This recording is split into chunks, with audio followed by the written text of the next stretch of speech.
दोस्तों आज हम एक्सप्लेन करने वाले हैं हाल ही में आई मूवी बहरती रंगल को, जिसकी कहानी आपको जरूर पसंद आएगी, इसलिए वीडियो को भी लाइक कर दीजिए। हम चलिए कहानी शुरू करते हैं। तो मूवी की शुरुआत में हमें साल 1985 में रौनकपुर नाम के गांव को दिखाया जाता है, जहां एक आदमी पानी का टैंकर लेकर किसी जगह पर आग बुझाने जा रहा होता है, पर तभी उस ड्राइवर का वहां बैलेंस बिगड़ने की वजह से पानी का टैंकर वहीं पलट जाता है। तब वहीं दूर खड़ा एक आदमी आकर देखता है कि उस पानी के टैंकर से पानी गिर रहा है, जिसे देखकर वो अपने पूरे गांव को पानी भरने के लिए बुला लेता है। और यहाँ पता चलता है कि गांव में पानी की बहुत किल्लत है, लेकिन सरकार इनके लिए पानी की पाइपलाइन की व्यवस्था नहीं कर रही। इधर देखते ही देखते पूरा गांव अपने कुछ न कुछ बर्तन लेकर पानी भरने पहुंच जाता है, जिस बीच लोग पानी के लिए हाथापाई पर भी उतर आते हैं। और उनकी पानी की परेशानी को देखकर गांव में रहने वाले मास्टर सरकार को पानी की पाइपलाइन के लिए बार बार लेटर भेजते रहते थे, लेकिन हर बार उनके लेटर को इग्नोर कर दिया जाता था। फिर वहीं हम उसी मास्टर के बेटे रनवल को देखते हैं, जो आज अपने पिता के लिखे लेटर को देने नगर निगम पहुंच जाता है, जहां सब लोग उसे इग्नोर करके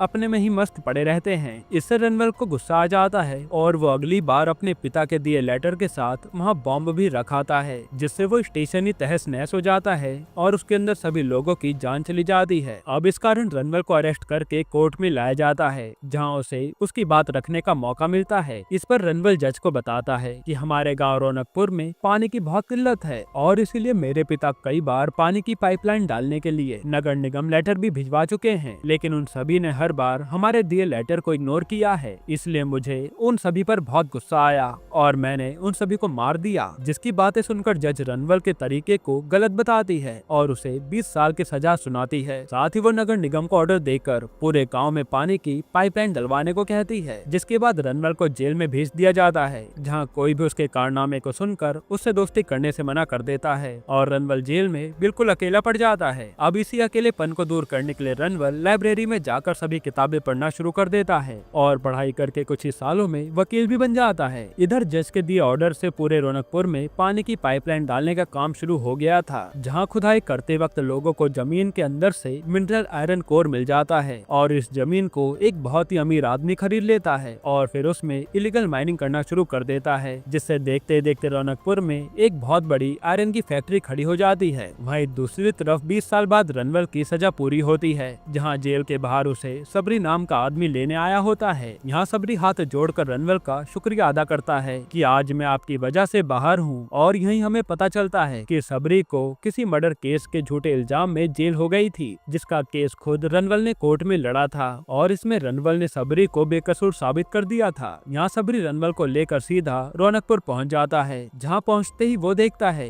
कि उसका गांव पूरी तरह से बदल चुका है और गांव के साइड में बहुत बड़ी आयरन की फैक्ट्री बन चुकी है। खैर रनवल इसके बाद सीधा अपने चाचा के पास पहुंच जाता है, जो उसे गांव में भंगार का काम कर रहे होते हैं। यहाँ रनवल अपनी छोटी बहन वेदावती से भी मिलता है, जो अपने पिता के मर जाने के बाद चाचा के साथ उन्हीं के घर पर रह रही होती है। यहाँ वेदावती अपने भाई को 20 साल बाद देखकर बहुत खुश होती है और रनवल के राखे भी बांधती है। अब रात होने के बाद रनवल के चाचा उसे किसी जयपाल की फोटो दिखाकर बताते हैं कि वेदावती इस लड़के से प्यार करती है और शादी भी करना चाहती है, लेकिन जयपाल जर्मनी में किसी फार्मेसी में काम करता है, जो शादी के बाद वेदावती को अपने साथ ले जाएगा। जिस पर रनवल को ना चाहकर भी अपनी बहन की खुशी के लिए शादी के लिए हाँ करना पड़ता है। अब उसके अगले दिन से रनवल अपने ही चाचा के भंगार वाली जगह को साफ करवा के लोगों के मुफ्त में केस लड़ना शुरू कर देता है, जिसके बदले में लोग उसको बहुत आशीर्वाद देते हैं। वहीं दूसरी तरफ हमें उसी गाँव के सरकारी हॉस्पिटल में डॉक्टर वैशाली को दिखाया जाता है, जो देखते कि कुछ लोग फीस काउंटर पर इलाज कराने के लिए अपनी घड़ी गिरवी रख रहे हैं, जिस पर वैशाली कैशियर के पास जाकर उसे डांटने लगती है कि उस गरीब ने पैसे ना होने पर अपनी घड़ी गिरवी रखी और तुमने उसे रख भी ली। तब कैशियर वैशाली को बताता है कि ये घड़ी रनवल की है और लोग उसकी घड़ी गिरवी रख कर अपना इलाज करवाते हैं, जिसका पैसा रनवल आकर चुका देता है। यहाँ वैशाली वो घड़ी लेकर सीधा रनवल के ऑफिस पहुँच जाती है और वो रनवल को कहती है कि आज के बाद आपको अपनी घड़ी भेजने की जरूरत नहीं पड़ेगी, बस आपका नाम ही काफी होगा।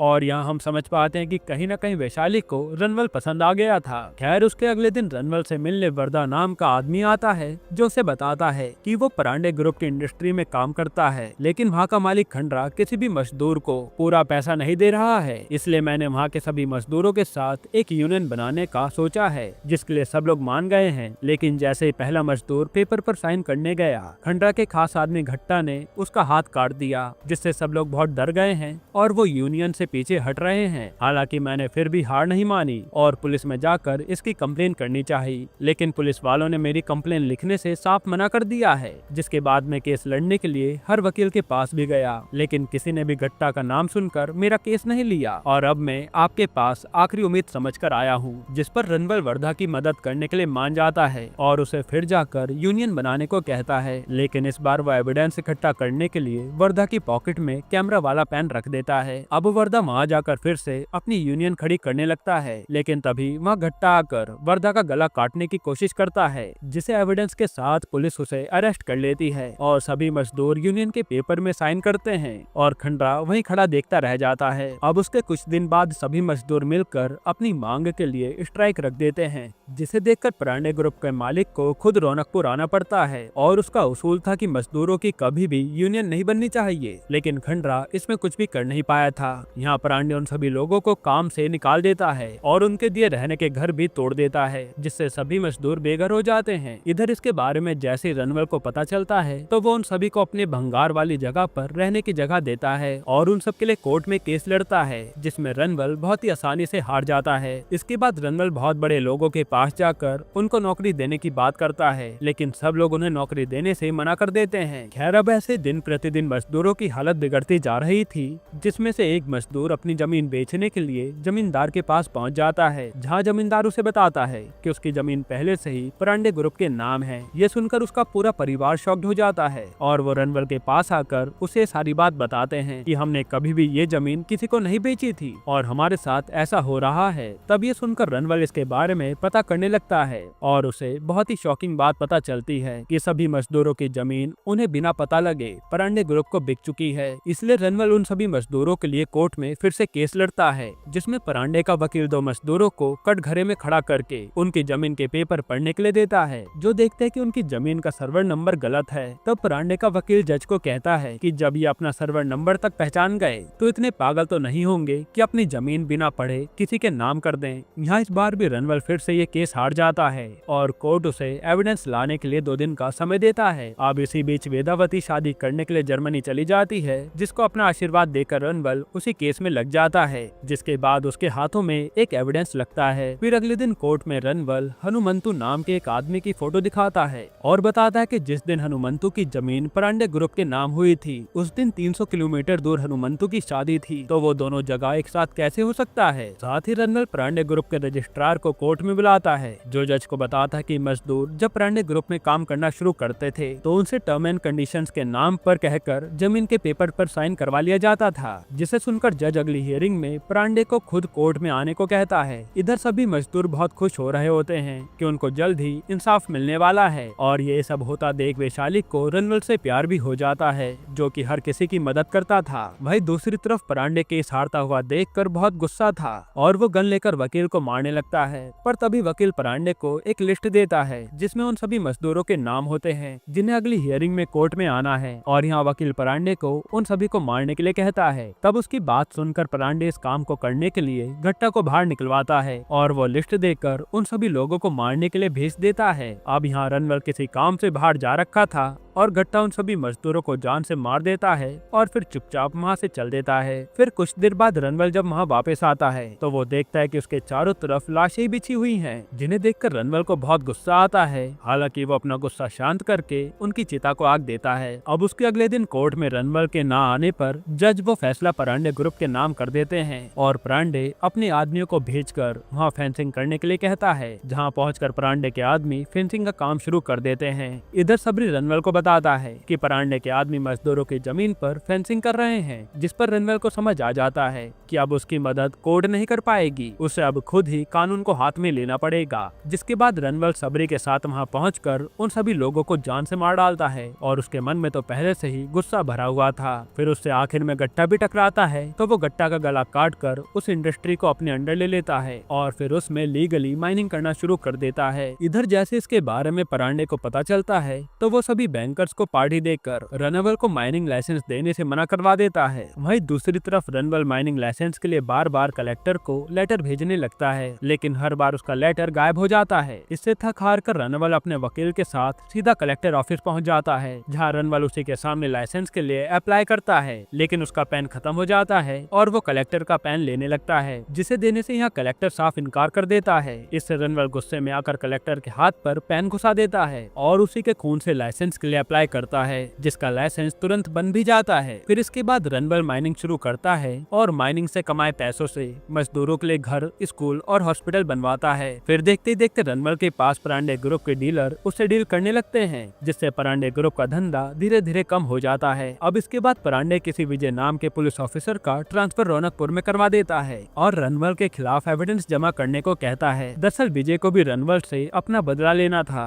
क्योंकि विजय ने जिन मजदूरों को गलत इल्जाम में अपने प्रमोशन के लिए पकड़ा था, उनकी रनवल ने बेल करवा दी थी, जिसमें से एक आदमी शबरी भी था। खैर वहीं दूसरी तरफ रनवल से मिलने वेदावती और जयपाल जर्मनी से उसके पास आए होते हैं, जो रनवल को बताता है कि वो रौनकपुर में अपना फार्मेसी का प्लांट डालना चाहते हैं। ये सुनकर रनवल भी बहुत खुश होता है और जयपाल को प्लांट के लिए परमिशन दे देता है। साथ ही वो वर्धा को जयपाल के साथ रहने के लिए कहता है। इधर परांडे किसी बहादुर नाम के आदमी को अपने पास बुलाता है, जिसकी रौनकपुर के पास खुद की माइन थी। यहाँ परांडे बहादुर को उसके दिए उधार पैसे चुकाने के लिए कहता है, वरना उसकी माइन परांडे की हो जाएगी। जिस पर बहादुर परांडे को बताता है कि उसने उसकी माइन पहले ही रनवल के नाम कर दी है। ये सुनकर तो परांडे को गुस्सा आ जाता है, पर तभी परांडे के घर के बाहर रनवल बहादुर के लिए उधार पैसे परांडे को भिजवा देता है और यहाँ परांडे फिर से रनवल से हार जाता है और वो बहादुर को उसी के माइन के आगे लटका देता है। फिर अगले दिन खंडरा विजय के पास जाकर झूठी गवाही देता है कि बहादुर को रनवल ने उसकी माइन हथियाने के लिए जान से मारा है और उसे ऐसा करते वक्त मैंने अपनी आंखों से देखा है। जिसकी बात सुनकर विजय रनवल को अरेस्ट करने उसके घर पहुंच जाता है, जहां रनवल के ना होने पर विजय उसकी बहन वेदावती को पुलिस स्टेशन ले आता है और उसके प्रेग्नेंट होने के बावजूद उसे पूरा टाइम खड़ा रखता है। इधर जैसे रनवल को इसके बारे में पता चलता है तो वो भागकर जल्दी से थाने पहुंचता है और वेदावती को चेयर पर बैठाता है। वहीं रनवल का वकील उसी वक्त बेल के पेपर्स लेकर थाने पहुंच जाता है, जिसे विजय रनवल को कुछ कह नहीं पाता और वहां से रनवल अपनी बहन को लेकर घर चला आता है। हालांकि रनवल का बदला अभी पूरा नहीं हुआ था, क्योंकि विजय ने उसकी बहन को हाथ लगाया था। इसलिए रनवल अपने आदमियों से कहकर पूरा पुलिस स्टेशन ही जलवा देता है और अपनी बहन की सेफ्टी के लिए बहादुर की हवेली पर शिफ्ट हो जाता है, जहाँ से वो सीधा खंडरा के पास जाता है और फिर गुस्से में उसकी आंखें निकाल कर परांडे के ऑफिस खुद पहुंच जाता है। अब वो परांडे को खंडरे की आंखें दिखाकर बोलता है कि इन्हीं आंखों ने मुझे बहादुर को मारते हुए देखा था ना, जो मर्डर मैंने किया भी नहीं था, इसलिए मैंने उसकी आंखें निकाल कर उसे मार दिया।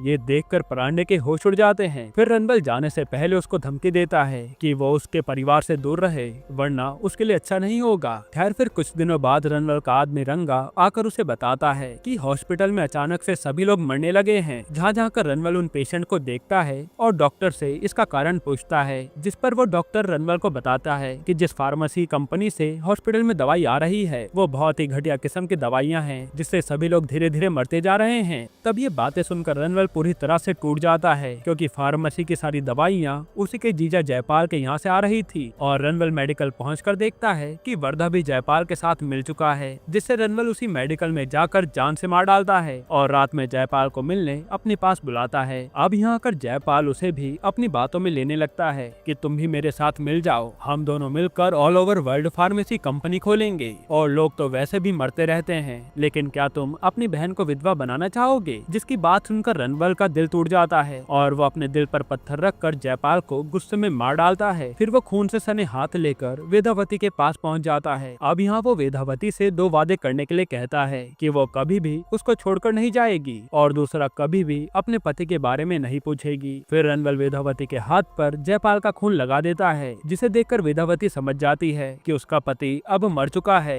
लेकिन उसने तो अपने भाई से वादा कर दिया था कि वो हमेशा उसके साथ रहेगी। जिसके कुछ ही दिनों बाद वेदावती एक बच्चे को जन्म देती है, लेकिन वो अपने भाई की तरफ देखती तक नहीं। वहीं दूसरी तरफ परांडे रनवल को हराने के लिए पॉलिटिक्स में घुस जाता है। अब यहाँ सभापति को सीएम के लिए चुना जाता है, लेकिन तभी उसकी इंटीमेट वीडियो नेट पर वायरल हो जाती है और सभापति को सीएम न बनाकर गुरुकांत बांड्रे को सीएम बना दिया जाता है। और हमें पता चलता कि ये सब परांडे ने गुरुकांत बांड्रे के बड़े भाई रघुवीर बांड्रे के साथ मिलकर किया था, क्योंकि इन लोगों की डील पहले से ही हो चुकी थी।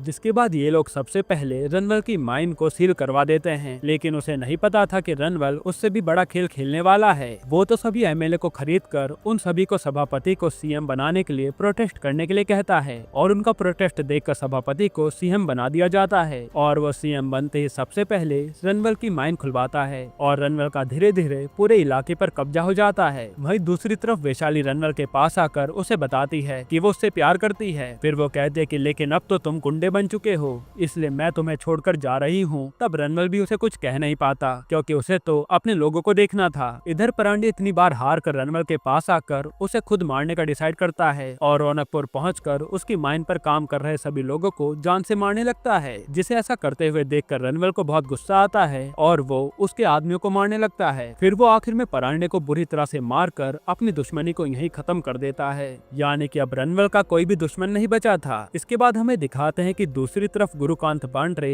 अपनी कुर्सी छिन जाने के लिए काफी गुस्से में बैठा था और वो सोच लेता है कि वो रणवल से बदला जरूर लेगा। यहीं पर ये मूवी खत्म होती है। दोस्तों, इस मूवी के एंड में हमें बताया जाता है कि इसका सेकंड पार्ट भी आएगा। बाकी आपको ये मूवी कैसी लगी हमें कमेंट में जरूर बताइएगा और इसके अलावा आप कौन सी मूवी का एक्सप्लेनेशन चाहते हैं वो भी कमेंट कीजिएगा। बाकी अगर आपको हाल ही में आई एक कमाल की मूवी देखनी है तो आप ये वीडियो देख लीजिए।